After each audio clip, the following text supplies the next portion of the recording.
안녕하세요, 어봉나입니다. 오늘은 무늬오징어, 그 중에서도 야인 낚시에 필요한 장비들과 소품류에 대해서 좀 소개를 시켜드리려고 합니다. 제가 이번에 구매를 좀 하다 보니까 반드시 필요한 것들이 있고 있으면 좋은 것들이 있더라고요. 그래서 그런 부분들을 좀 나누어서 설명을 한번 드려보겠습니다. 제일 먼저 낚싯대랑 릴이 있는데 야인 같은 경우는 그 전용 낚싯대와 전용 릴이 있습니다. 근데 저는 이번에 그 불용품, 그러니까 잘 안 쓰는 그 에깅대와 그 릴이 있어서 그냥 저는 요걸 사용하기로 했고요. 만약에 낚시를 하면서 야인 낚시에 제가 좀 흥미를 더 많이 붙이게 되면 로드와 릴도 전용 장비를 구매를 해서 요것도 장단점 한번 리뷰를 다시 한번 해보도록 하겠습니다. 참고로 저는 JS 컴퍼니에서 나오는 닉스 에깅대고요.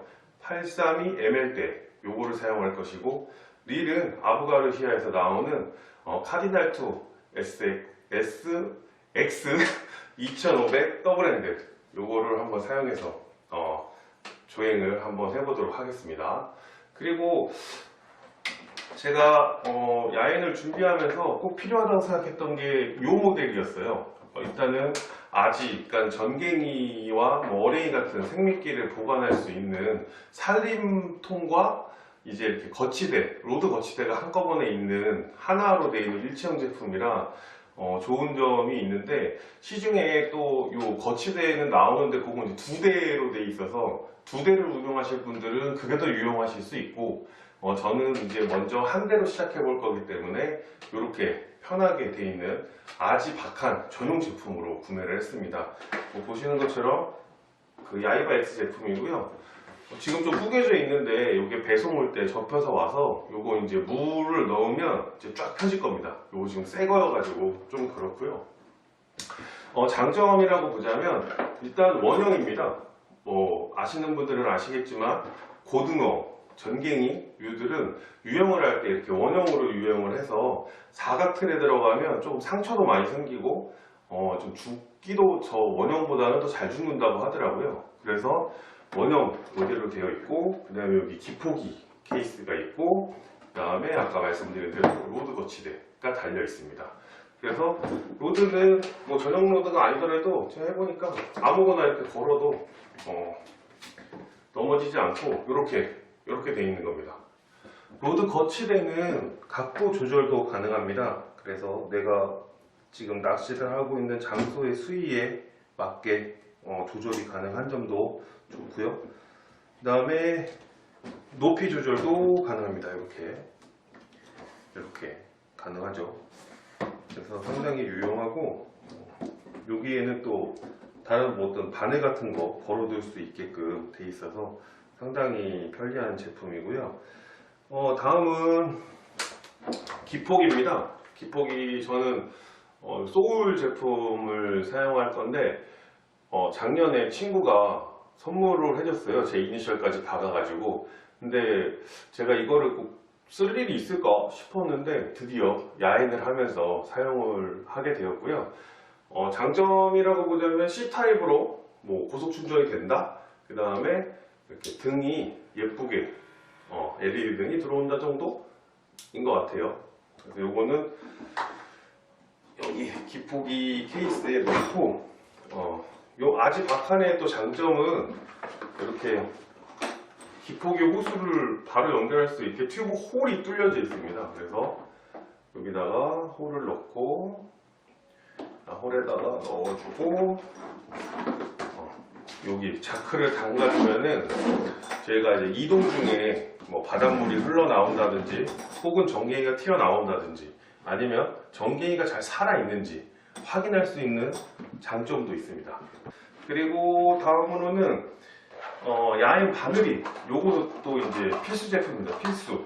저는 이제 회사별로 하나씩 구매를 해봤는데, 뭐 대표적으로는 야마시타 제품이고, 그 다음에 뭐 데스페라도, 그 다음에 뭐 나카지마, 그 다음에 얘는 뭐 백경 이런데, 금액은 국산 제품 같은 경우는 일본 제품에 비해서 50% 정도 됩니다. 그러니까 야마시타는 보통 한 11,000원에서 14,000원 정도 하는 것 같고요.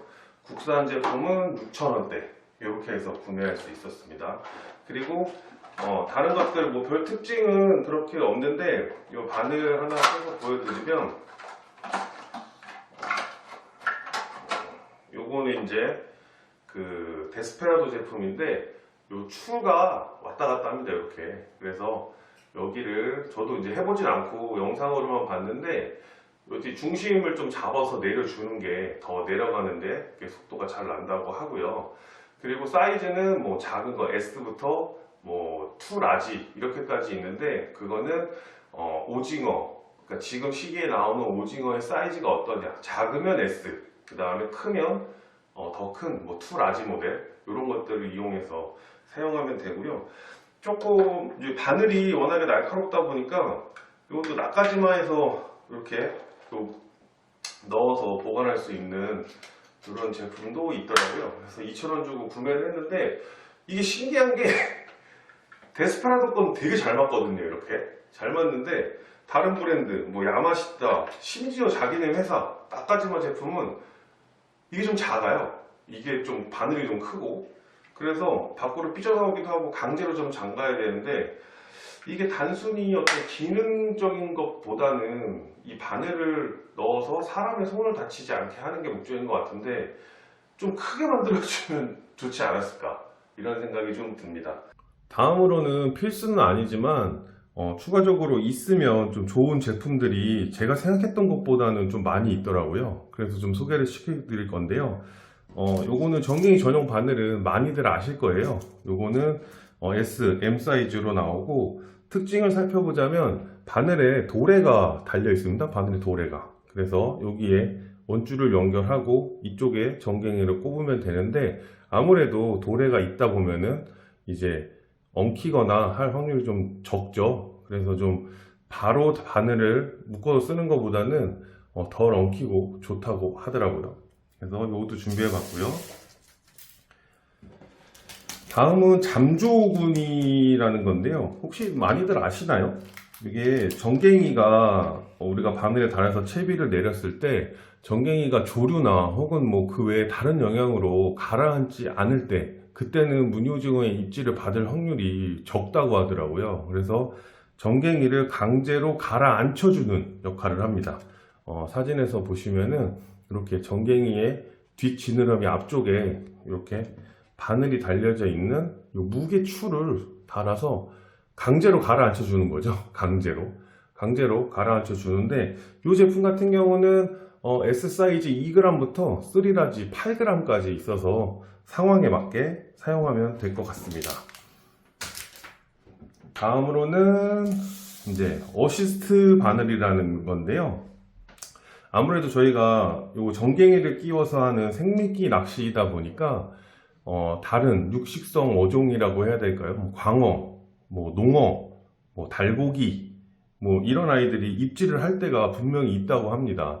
근데 이제 바늘이 이렇게 꼬리 부분에만 가 있기 때문에 후킹률이 상당히 낮고 후킹이 거의 되지 않는다고 하더라고요.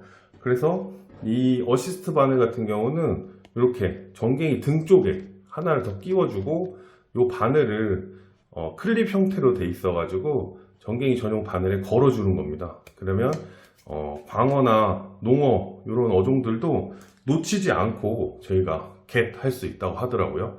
뭐 무늬오징어 잡으러 갔다가 자연산 광어나 농어 이런 거 잡아도 완전 땡큐죠. 다음으로는 요거는 제가 정보를 좀 찾아보다 보니까 야인 낚시 하시는 분들이 요 스토퍼가 가장 중요한 소품이라고 말씀하시는 분들이 많더라고요. 그래서 저희 이렇게 뭐 민물 낚시나 찌낚시 하다 보면 요 스토퍼랑 똑같이 생겼는데 좀 다른 점은 이제 삼각형 모양으로 깔때기 모양으로 되어 있습니다.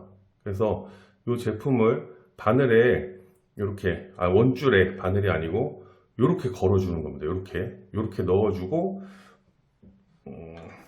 얘가 어떤 역할을 하냐면 지금 이렇게 달아놨을 때 야인 바늘이 이렇게 타고 왔을 때 얘가 여기를 타고 넘어가면 여기서 이제 브레이크 형식이 되는 거죠. 그래서 오징어가 위로 부상을 하거나 혹은 움직임이 있을 때도 얘가 만약에 스토퍼가 없으면 원줄을 타고 이렇게 움직일 수 있잖아요. 이렇게. 근데 스토퍼가 딱 있으면 그 자리에 탁 잡아주기 때문에 후킹 확률이 상당히 높다고 하더라고요. 그래서 요거는 뭐 필수, 요거는 추가적인 소품이 아니라 필수라고 말씀들 많이 하셔갖고 저도 한번 써서 멋진 무늬 오징어를 한번 잡아보도록 할 거고요. 다음으로는 야엔 아토옷이라고 해서 무게추 프레셔입니다. 그래서 여기 무게추가 달려 있고요. 이게 바늘에 원줄에 걸 수 있게끔 되어 있는데 대충 짐작은 하셨겠지만 야엔 바늘이 원줄을 타고 내려가다 뭐 중간에 다른 어떤 요소에 의해서 바늘이랑 무늬 오징어가 있는 데까지 못 내려갈 때 우리가 뭐 낚싯대를 막 높였다 내렸다 해도 좀 힘들 때는 이 무게를 더 추가해 주는 겁니다. 원줄에다가. 그래서 얘가 내려가서 땅 때려서 더 밀어줘서 채비까지 잘 갈 수 있도록 해주는 제품이라고 하고요. 이것도 이제 뭐 M 사이즈, L 사이즈에 있는데 저는 L 사이즈를 구매했고요. 그리고 마지막으로는 전갱이 뜰채입니다. 전갱이 뜰채는 뭐 또 전용 제품이 있더라고요. 한 6-7천원 선 하는 것 같은데 저는 다이소에서 1,000원 주고 스테인리스 이거 튀김기 거름망 이런 거죠. 요거도 동네 삼촌들이 쓰시는 거 많이 봐가지고 저는 요걸로 준비했습니다. 그 외에는 이제 무늬 오징어를 잡아서 살려둘 살림망, 요거는 뭐 흔히 파는 제품이죠. 그래서 한 6,000원이나 주고 산 것 같고요. 야엔에서는 갸프를 써도 제가 볼 땐 상관이 없을 것 같은데 보통 뜰채를 많이 사용하시더라고요. 저도 뜰채를 한번 구매를 해봤는데 저희가 갯바위 낚시처럼 막 한 손으로 쫙 내려서 막 해야 되고 해서 무게가 가볍고 막 뭐 텐션이 좋고 재질이 좋고 막 이런 제품은 굳이 아니어도 돼서 한국에서 가장 저렴한 27,000원인가 주고 산 것 같습니다. 그리고 이제 중간중간 물도 교체해야 되고 하니까 두레박 요것도 집에서 쓰던 거 남은 거 사용을 할 거고요. 그리고 이쪽에 제품들 소품들 이제 하나에 이렇게 낱개로 갖고 다니는 것보다는 한 곳에 수납해서 가지고 다니는 게 편하니까 소품함까지 이렇게 준비하고 또 이 모든 것들을 한 번에 넣어 다닐 수 있는 50m짜리 이걸 박한이라고 하나요? 이 가방 다 채비를 갖고 다닐 수 있게 이렇게 가방도 하나 구매해 주었습니다. 제가 지금까지 소개시켜드린 그 무늬 오징어 야엔 장비가 있는데요. 제가 알지 못하는 또 다른 것도 있다라고 알고 계신 분들은 댓글 달아주시면 저도 그것도 더 구매해서 사용을 해보도록 할 거고요. 이 정도 있으면 뭐 무늬 오징어 야엔 낚시를 즐기는 데는 전혀 부족함이 없고 이제 무늬 오징어만 잡으러 가면 될 것 같습니다. 저도 조만간 출조일을 잡아서 야엔 낚시를 한번 다녀올 예정이고요. 멋진 무늬 오징어 잡아서 조행기로 다시 한번 인사드리도록 하겠습니다. 시청해주셔서 감사드리고 항상 노력하는 영상으로 다시 찾아뵙겠습니다. 감사합니다. 끝! I like to be educated, but I'm so frustrated. Hello to my loneliness. I guess that ignorance is